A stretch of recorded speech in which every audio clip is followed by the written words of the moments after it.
संतांश पूंजी की लागत की गणना के अंतर्गत हम थर्ड पॉइंट लेते हैं, तीसरा पॉइंट लेते हैं अपन लाभांश प्राप्ति तथा लाभांश में वृद्धि विधि।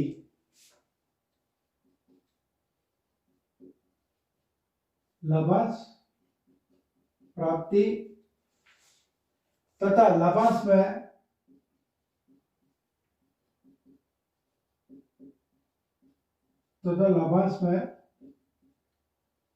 वृद्धि विधि।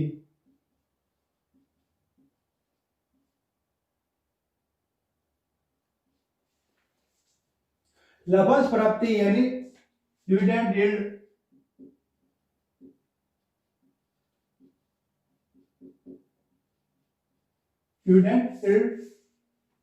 तथा लाभांश में वृद्धि विधि तथा dividend yield plus growth in dividend plus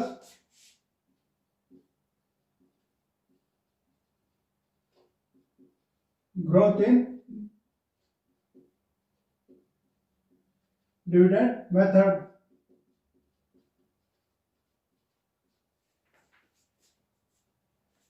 dividend yield plus growth in dividend method.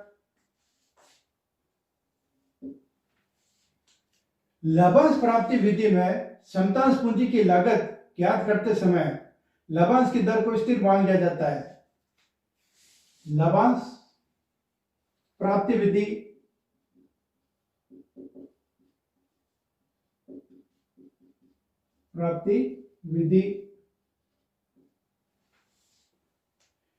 में समतांश पूंजी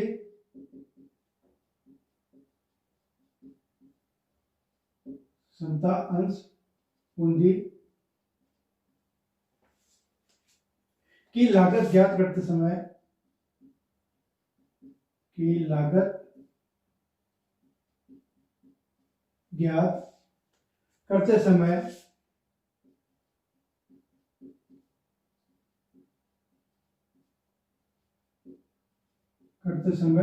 लाभांश की दर को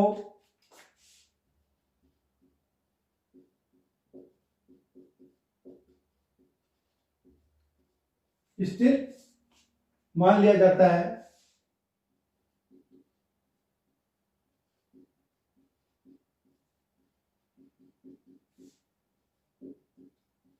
जबकि यह वास्तव में स्थिर नहीं रहती,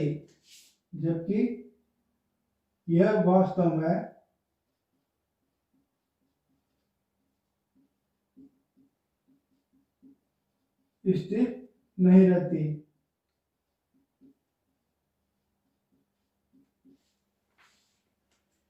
जब कंपनी यह अनुमान लगाती है कि वर्तमान लाभांश दर में अगले कई वर्षों तक निरंतर वृद्धि होती रहेगी, तो लाभांश की गणना करते समय लाभांश में इस वृद्धि के समायोजन किया जाता है। लाभांश में वृद्धि की दर प्रति अंश अर्जनों में वृद्धि की दर के बराबर मानी जाती है। लाभांश में वृद्धि की दर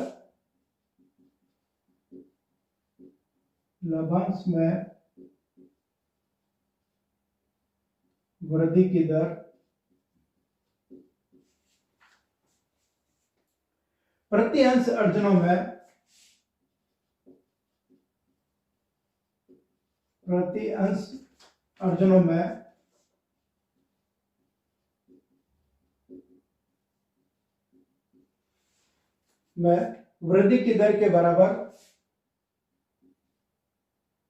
वृद्धि की दर के बराबर मानी जाती है।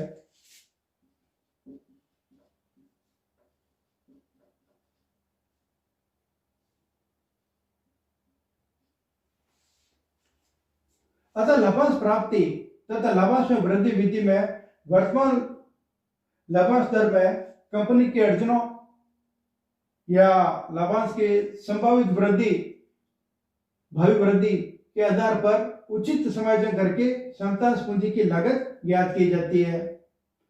अतः कॉस्ट ऑफ इक्विटी कैपिटल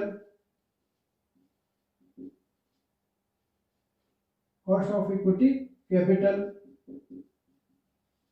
अर्थात K E cost of equity capital और के ई बराबर DPS upon dividend per share upon market price per share MPS into 100 plus growth rate in dividend plus growth rate in dividend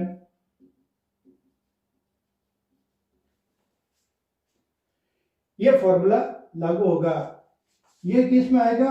after tax.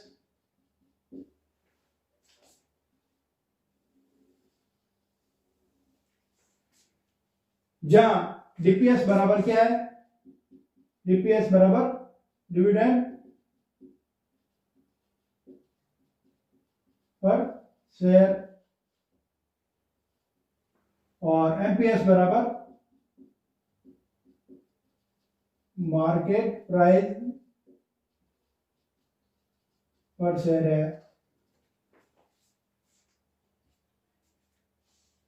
जैसा कि पिछले दो विधियों में भी हमने उनकी कुछ सीमाएं पढ़ी थी, इस विधि की भी कुछ सीमाएं हैं। इस विधि की भी कुछ सीमाएं हैं।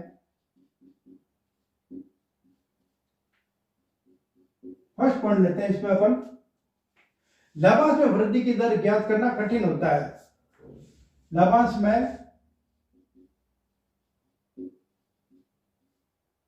लाभांश में वृद्धि की दर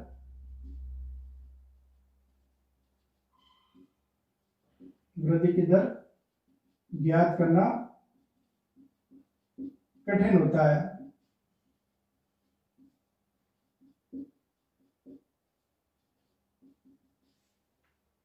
सेकंड पॉइंट, लाभांश दर में होने वाली वृद्धि प्रति अंश अर्जन तथा प्रति अंश बाजार मूल्य में होने वाली वृद्धि के समान होगी, जबकि प्राय व्यवहार में ऐसा नहीं होता है।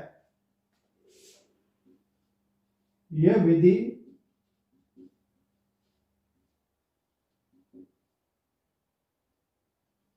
में माना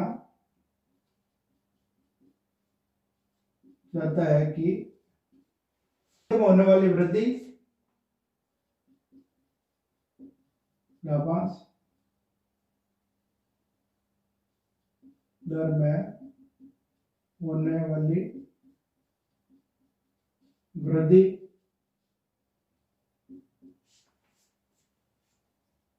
प्रति अंश अर्जन प्रति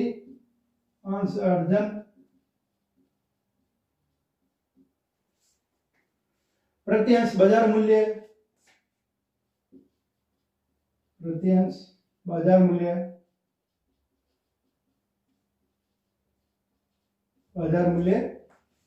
में होने वाली वृद्धि के समान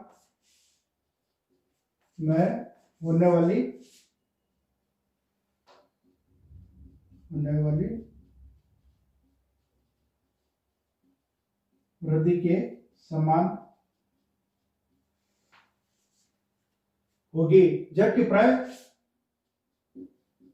होगी, जबकि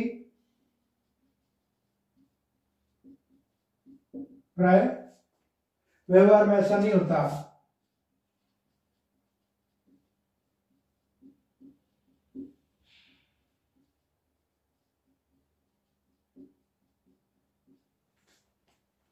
थर्ड पॉइंट, कंपनी द्वारा भविष्य में होने वाले लाभांश की मात्रा में अनवरत वृद्धि का अनुमान यथार्थपूर्ण नहीं होता। कंपनी को भावी वर्षों में हानि होने की दशा में लाभांश की मात्रा में कमी भी हो सकती है। थर्ड पॉइंट, कंपनी द्वारा भविष्य में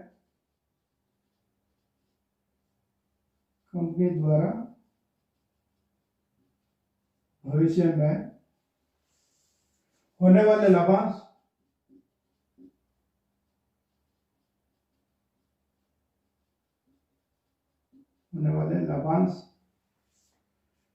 को भावी होने वाले लाभांश की मात्रा में अनवरत वृद्धि का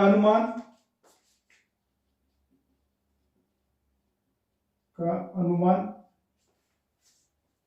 यथार्थपूर्ण नहीं होता, यथार्थपूर्ण नहीं होता।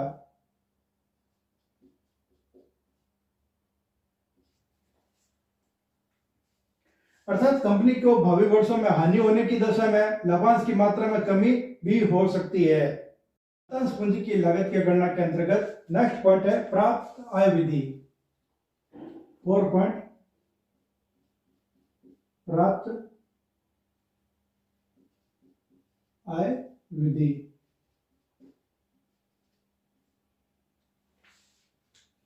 अर्थात रिलीज यील्ड मेथड।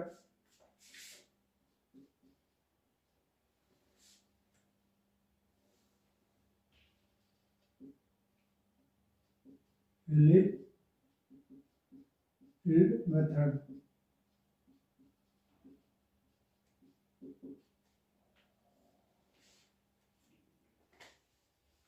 प्राप्त आय विधि के अंतर्गत समता पूंजी की लागत पिछले वर्षों में वास्तव में प्राप्त आय अथवा लाभांश के आधार पर ज्ञात की जाती है। इस विधि के अनुसार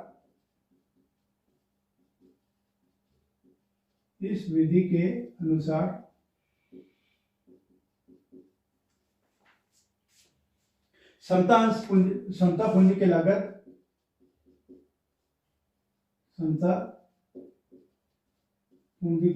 लागत पिछले वर्षों में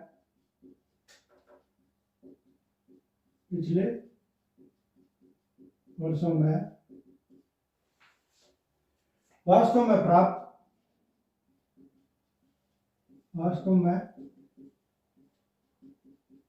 प्राप्त आय या लाभांश के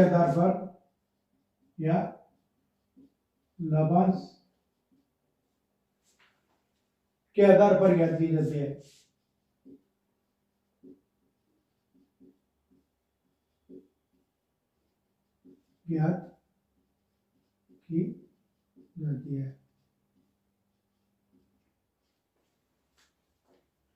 यह विधि इस मान्यता पर आधारित है,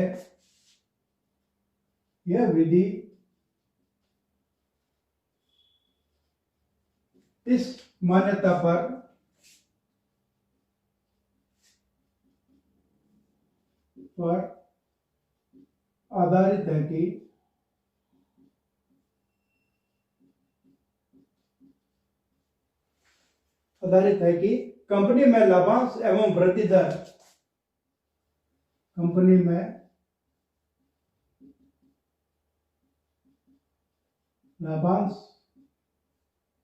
एवं वृद्धि दर स्थिर है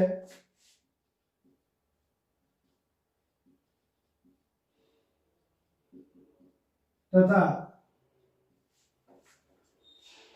अंशधारी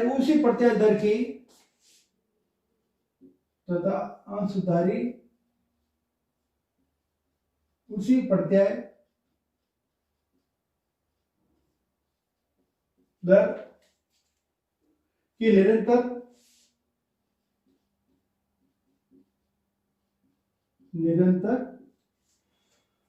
अपेक्षा करता है।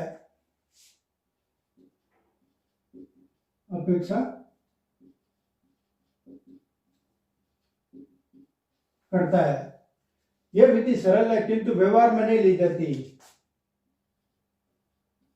यह विधि सरल है किंतु व्यवहार में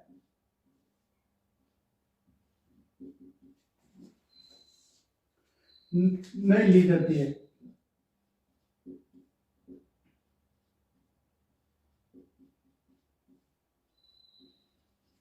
अर्थात इस विधि के अंतर्गत समतांश पूंजी की लागत पिछले वर्षों में वास्तव में प्राप्त आय या लाभांश के आधार पर ज्ञात की जाती है।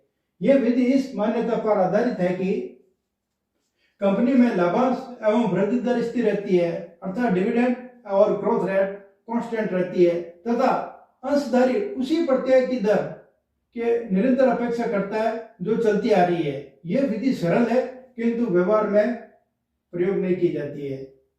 अब हम बात करते हैं नए निर्गमित अंशों की लागत, cost of newly issued share, equity share. नए निर्गमित अंशों की लागत, नए निर्गमित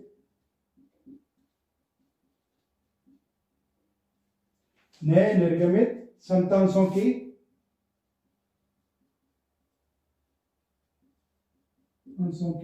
लागत, अर्थात cost of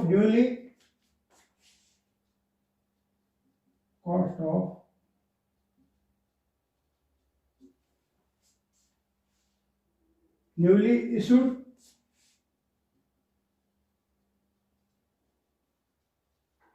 equity share.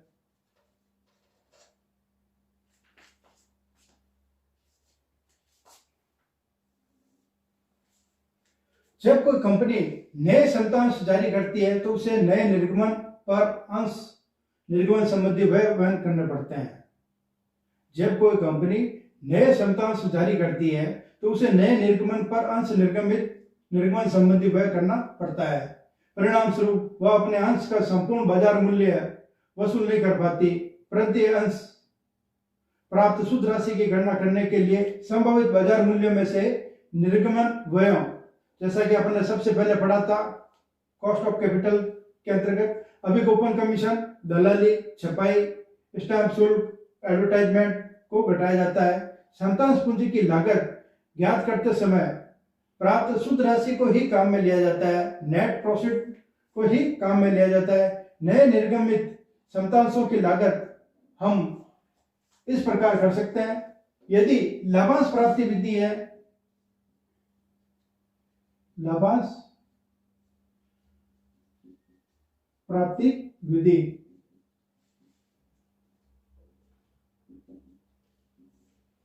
Dividend yield method है, तो cost of equity capital, cost of equity capital,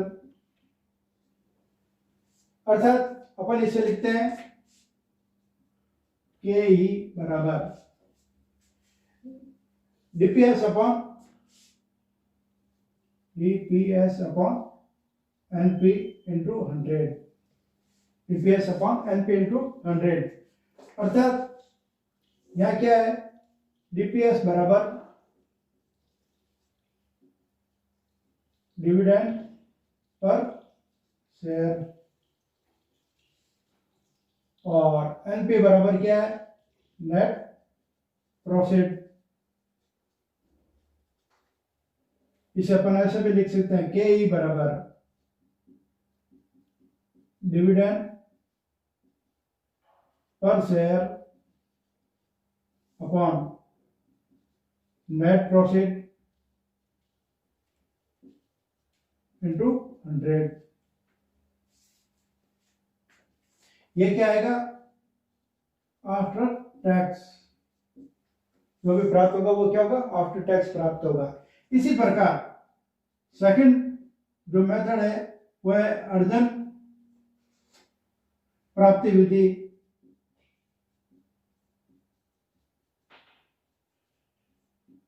return yield method. इसके अंतर्गत कॉस्ट ऑफ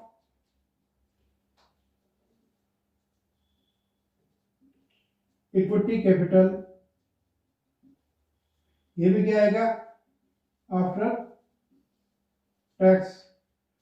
इसे भी अपन ऐसे लिखते हैं के ई बराबर कॉस्ट ऑफ इक्विटी कैपिटल बराबर ईपीएस अर्थात अर्निंग्स पर share divide by net profit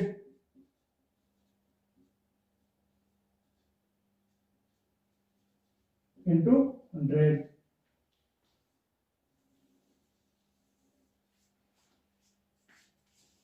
third method, लाभांश प्राप्ति तथा लाभांश में वृद्धि।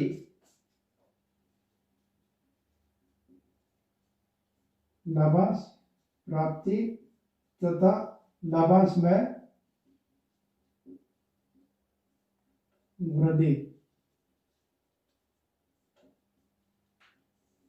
अर्थात डिविडेंड यील्ड तथा plus dividend yield growth method. इसमें भी वही formula, cost of equity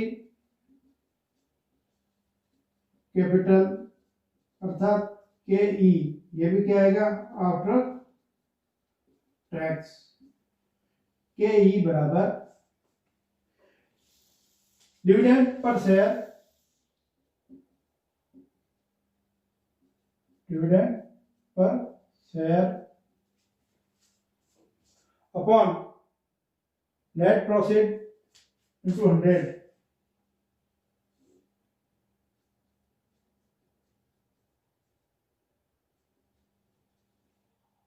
net profit into 100 plus growth rate, plus क्या आएगा ग्रोथ रेट आएगा।